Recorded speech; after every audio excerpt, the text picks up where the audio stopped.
होली में भाभी खोली के नाभी तो पेली न साड़ी से, तो पेली न साड़ी से, कारी से,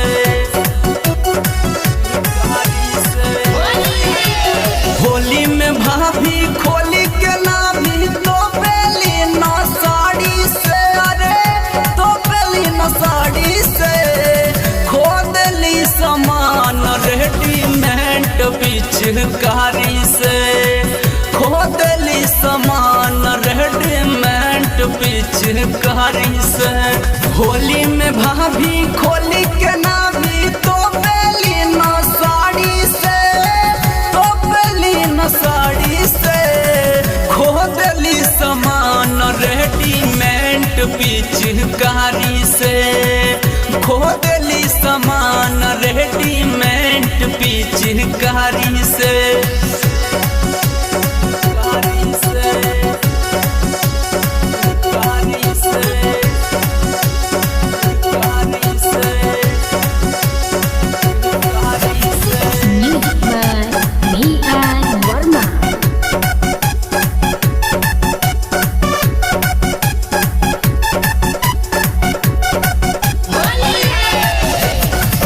गाँव के देवहरावन के होली में बिगाड़ ताड़ी, सीधा साधा लइकन पे भी तिरछी नजर मार ताड़ी।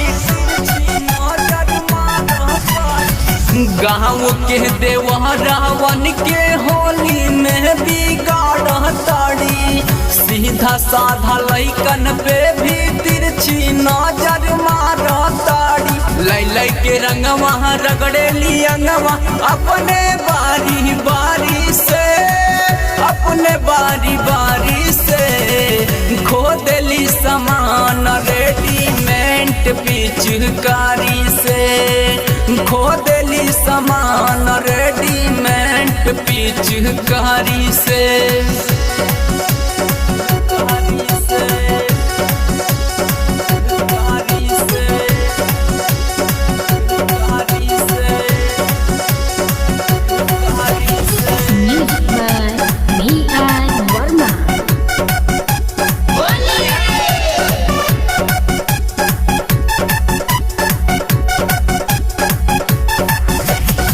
भैया जी तो खाली हरदम रहेले शहर में, राहुल से मजा लूटा ताड़ुआ के घर में।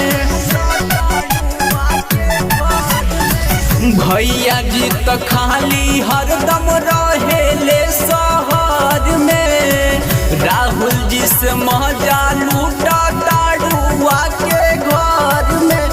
राइटर राशिसवा के लागे डरवा इनके बरियारी, अरे इनके बरियारी से, खोदली समान रेडीमेड पिचकारी से, खोदली समान रेडीमेड पिचकारी से।